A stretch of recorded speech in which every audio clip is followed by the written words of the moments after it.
Assalamualaikum warahmatullahi wabarakatuh, Ibu Kepsek. Apa kabar Ibu Kepsek? Waalaikumsalam warahmatullahi wabarakatuh. Alhamdulillah baik. Ya Ibu Kepsek, saya mohon waktunya. Saya dalam rangka menyelesaikan tugas modul 3.1 pendidikan guru penggerak. Ada beberapa pertanyaan yang akan saya ajukan. Boleh ya Ibu Kep? Ya, Baik. senang hati. Baik, Ibu Kep, selama ini ketika Ibu Kep mengambil keputusan tentunya diperhadapkan pada dilema etika dan rujukan moral. Bagaimana Ibu Kepsek dalam mengidentifikasi kasus-kasus tersebut? Ya, terima kasih. Dalam mengidentifikasi kasus-kasus tersebut, saya tentunya lihat benar kasus tersebut dengan benar berarti itu termasuk etika, dilema etika. Nah, ketika kasus itu salah, ada yang salah dan ada juga benar, berarti itu termasuk dalam rujukan moral. Oh ya, Ibu Kep, bagaimana ketika Ibu Kep dalam pengambilan keputusan di sekolah, terutama bagaimana Ibu Kep menjalankannya? Kemudian itu diperhadapkan pada kasus-kasus di mana ada dua kepentingan yang sama-sama benar atau sama-sama mengandung nilai kebajikan. Terima kasih. Dalam mengambil keputusan, terutama terhadap kasus atau permasalahan baik yang ada di sekolah maupun di luar sekolah, saya berusaha selalu bersifat demokratis dan juga tidak otoriter dan bisa memberikan kesempatan pada misalnya staf saya untuk bisa memberikan atau pendapat atau bisa mengungkapkan apa yang dirasakannya. Ya. Dan dalam memberikan keputusan itu tentunya kita harus menguntungkan pada semua pihak atau kepada orang banyak. Ya, jadi harus yang melihat kepentingan orang banyak ya Ibu Kep, bukan kepentingan individu. Langkah-langkah atau prosedurnya bagaimana itu Ibu Kep?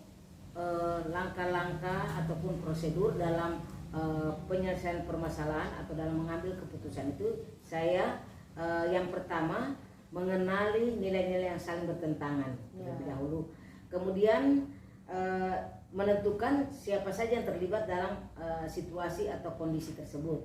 Yang berikut mengumpulkan fakta dan pengujian benar atau salah. Dan yang berikut setelah kita mengidentifikasi hal-hal yang sudah saya sebutkan di atas, barulah kita mengambil keputusan atau buat keputusan, dan setelah itu kita melakukan refleksi. Ya, refleksi atau evaluasi ya Ibu Kep. Ya. Kalau misalnya menurut Ibu Kep, hal-hal apa saja yang selama ini Ibu Kep anggap efektif dalam pengambilan keputusan pada kasus-kasus dilema etika? Biasanya dalam hal-hal yang efektif yang saya lakukan, yaitu saya melakukan pendekatan secara persuasif terhadap yang bermasalah, agar supaya semuanya juga bisa berjalan lancar. Ya.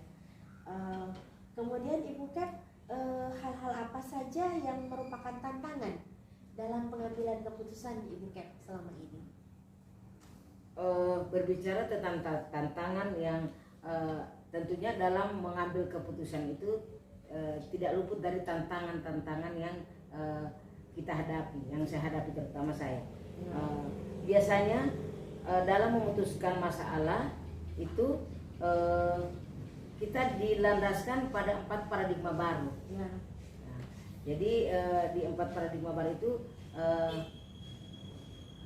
kita harus bagaimana kita dituntut kebijakan seorang pemimpin ketika kita memutuskan suatu permasalahan. Kita juga harus melihat apakah keputusan kita itu memang keputusan kita itu sesuai atau tidak, bijak atau tidak. Itu yang menurut saya.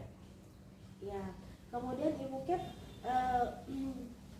apakah ada jadwal atau waktu atau tempat Ibu Kep untuk menyelesaikan masalah tersebut? Ya, dalam penyelesaian permasalahan atau kasus itu kita sesuaikan dengan kondisi, tempat atau waktu. Nah, itu tergantung dari permasalahan yang kita hadapi. Ketika permasalahan itu kita tidak boleh tunda lagi, jadi kita harus selesaikan secepatnya. Ada juga yang secara insidentil atau secara tiba-tiba, tergantung dari jenis permasalahan yang dihadapi. Baik Ibu Cap, apakah ada seseorang atau faktor-faktor yang selama ini mempermudah dan membantu Ibu Cap dalam menyelesaikan permasalahan? Iya ada. Biasanya sebelum saya mengambil keputusan, saya sering melibatkan pihak-pihak terkait atau orang-orang yang mungkin rekan-rekan yang bisa saya ajak diskusi untuk menyelesaikan permasalahan tersebut. Dan juga pihak atau coaching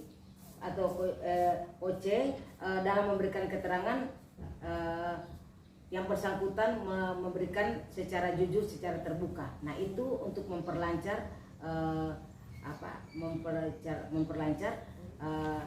dalam pengambilan keputusan. Ya. Dari semua yang apa Ibu Kepsek sampaikan tadi, kira-kira pengalaman apa ataupun pembelajaran apa yang bisa Ibu Kep petik? Iya, memang ada beberapa hal yang bisa saya petik dan bisa dijadikan hikmah dalam pengambilan keputusan tersebut.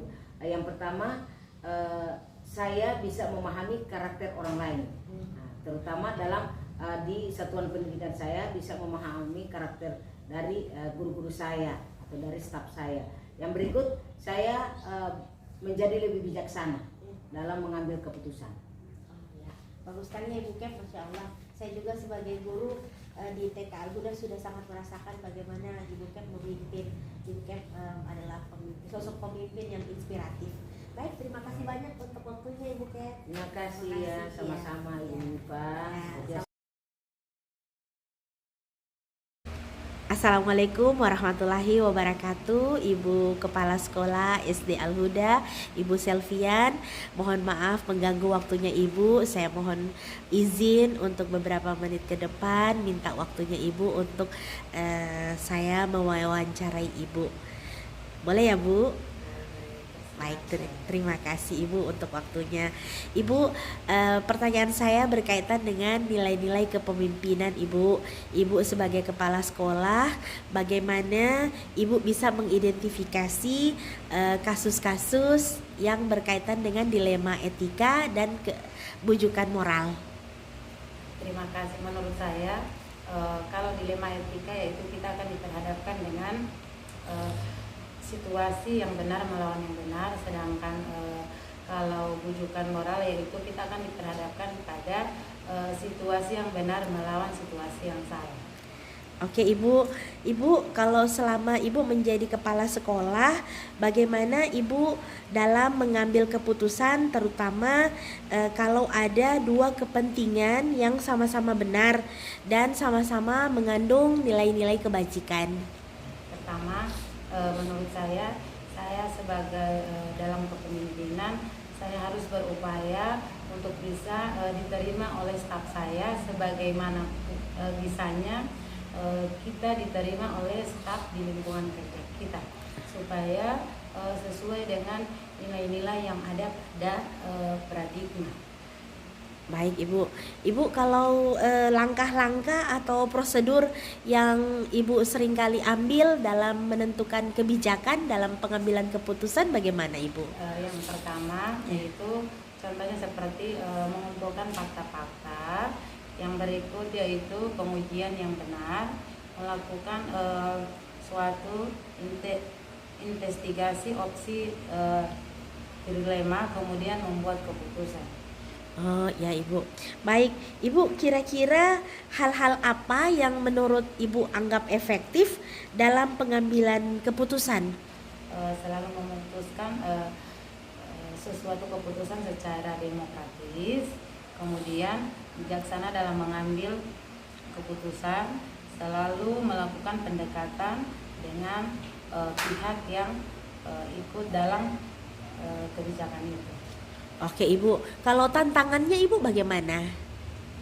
Tantangan dalam pengambilan keputusan ya. Yang pertama yaitu diperhadapkan pada paradigma, yaitu yang pertama individu melawan masyarakat, yang kedua yaitu rasa keadilan melawan rasa kasihan, kemudian yaitu kebenaran melawan rasa kesetiaan, dan yang terakhir yaitu jangka pendek lawan jangka panjang. Ibu kalau misalnya dalam pengambilan keputusan, apakah Ibu langsung ambil pada saat itu ataukah Ibu jadwalkan lagi atau bagaimana Ibu? Tergantung permasalahan yang kita hadapi. Kalau permasalahan itu tidak rumit, jadi kita bisa saja langsung putuskan pada saat itu. Apabila permasalahan itu belum boleh kita putuskan pada saat itu, kita harus mengambil jadwal untuk memutuskan suatu permasalahan itu. Oh iya Ibu. Terus ke orang-orang atau faktor-faktor yang turut terlibat dalam pengambilan keputusan Ibu? Biasanya yang turut ambil alih dalam keputusan itu yang pertama rekan kerja atau staf dewan guru, kemudian rekan kerja sebagai kepala sekolah dan pihak lain yang terkait dalam sekolah tersebut. Baik Ibu, pertanyaan terakhir ya, Ibu bagaimana pengalaman atau pembelajaran yang dapat Ibu petik? Dalam etika moral ya. Yang pertama yaitu kita lebih bijaksana lagi dalam mengambil suatu keputusan pada suatu sekolah yang kita pimpin. Kemudian kita harus lebih bijaksana lagi dalam mengambil keputusan, apalagi dalam lingkungan staf kerja kita yang ada di lingkungan sekolah. Ibu terima kasih atas waktunya. Semoga Ibu bisa menjadi pimpinan yang penuh dengan inspiratif, dicintai oleh bawahannya, oleh stafnya. Terima kasih untuk waktunya ya Ibu Selvian Lausupu. Terima kasih. Ya, terima kasih. Assalamualaikum warahmatullahi wabarakatuh. Waalaikumsalam warahmatullahi wabarakatuh.